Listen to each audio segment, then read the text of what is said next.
how we keep information in our brain. In another word, what is the process of physical thing, emotional thing in our brain, how we manage it. Today I'm talking about how we collect information, how we collect information regarding others around us, whoever that person is. Is it like physically, for how long you are interacting with that person, and what other percentage is done by you alone? So let's think about it. Imagine you're living with a person, your wife, your husband, let's say for 2 years. 90% of that time that you are with her, when you have information about her, 90% of it is in your brain. Like maybe she's not there, you think about buying something for her. Maybe she's not there, you feel something regarding her. These are the thinking that your brain at the end is just discovering the information or the person, either physically by interacting or processing later by collecting by combining and comparing the information you gathered throughout that time. So isn't it like 90%? For me it is 90, so don't take it personally, this number, but think about it. In the 24 hours, how many hours of the day you're literally getting direct information from her, not from your thinking regarding her? Like for me is less than 10%. I get it from that person. The rest is the process that you do in your brain. So from this perspective, that means for now, if you see Zamo, maybe with like direct contact, I'm talking, you might see Zamo style, Zamo thinking somehow, but that doesn't mean the definition of Zamo have been set in your brain. You have time to manage to think about it. So that thinking is more important than the amount of information you get it from that person directly. And that information is directly related to how much you know that person. Like in mental and physical, I believe the mental one is much bigger in portion if you convert it to the information storage in our brain. For simplicity, imagine these lines are the information that your brain collected regarding some specific topic. Only 10% is physical, like maybe the information you catch, you hold it in your hand, you listen to it, whatever type of it, is only 10 from the sensory. The rest in your brain, whenever you think about that object, the object will not come back physically, but internally, like mentally, you're gonna think about it, and the information and the amount of RAM that your brain allocate for that information will be more.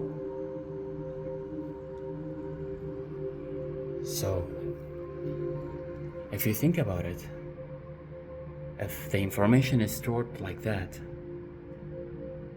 so what if someone lost someone, which if you convert it back, it's an information in our brain. Is it really means you lost that person? I believe you lost 10% from my point of view of that person. The rest is what in your mind. Who said people will die and they will be erased? Who said that? Isn't it physically still exist on this planet, where in the brain of those people who remember them? Because at the end, the brain doesn't know where the source of information, which one should be considered memory or not. It has memory. Isn't it funny? So if I know this reality, why still I get a lot of pain when I lose someone? It's just because my entire lifestyle, let's say, was not thinking this is possible to think about life like this. Because if you think about it like this, you're gonna show how small we as human beings are, and how valuable are, and how nothing is in our hand. And there are plenty of logical analogy reasons that if you lost someone, let your body react, let do whatever. These are the memory. Then shift it. don't kill that person in your brain. He or she is still there. You can use this mindset and remember and understand that if a person is dead, that person only lost 10% of the information that he have regarding the other thing, being, objects, whatever. This is how information is stored. Now there might be argument show up in our brains, which says, what about emotions? How can you say that? I'm saying emotions, in my understanding, is allocating a lot of memory of the RAM of our brain for questions regarding a topic that been stuck or there in our brain. The maximum one is the mom's emotion. There are DNA driven actions from the mom, but the other part is the reason you love someone is just because you need something from that person or thing. And for mom, which is the biggest love, biggest feeling, it's just like you feel like this is your next DNA. That's why you should, that's a tool for you. That's a tool for keeping you more alive, for more future, isn't it? It's not in the conscious side hand of our humanity. It is the reason we are here. And even that complicated feeling can be viewed from the source, from the information base. If you have questions regarding any topics or need something, you're gonna build questions to solve it. Your brain cannot remove that information without solution. You cannot geek out anything. Anything start to become more important, it's because there are more questions have been generated by your brain every time you thought about it, which make your brain even less capable to have less RAM. To a point, the reaction of your body that give it to you is what we call emotion. This is not, I don't think this is wrong. If you can argue that, I will be pleased to talk about it. But either way, the information is stored in our brain regarding any other people is in our hand. So please think about it. Whatever age you are, don't retire yourself. Don't tell me you are dead while you're not. The only time someone is dead when he is dead. When you are alive, you cannot do that and be happy. Which I say, you need to reset. You need to sit and recalculate everything you collected in your brain based on this topic of today. Think about it. It is so easy. It is the easiest thing that human being can do, but it needs consistency. You're gonna realize that feelings are reactions and they are good, that they are there.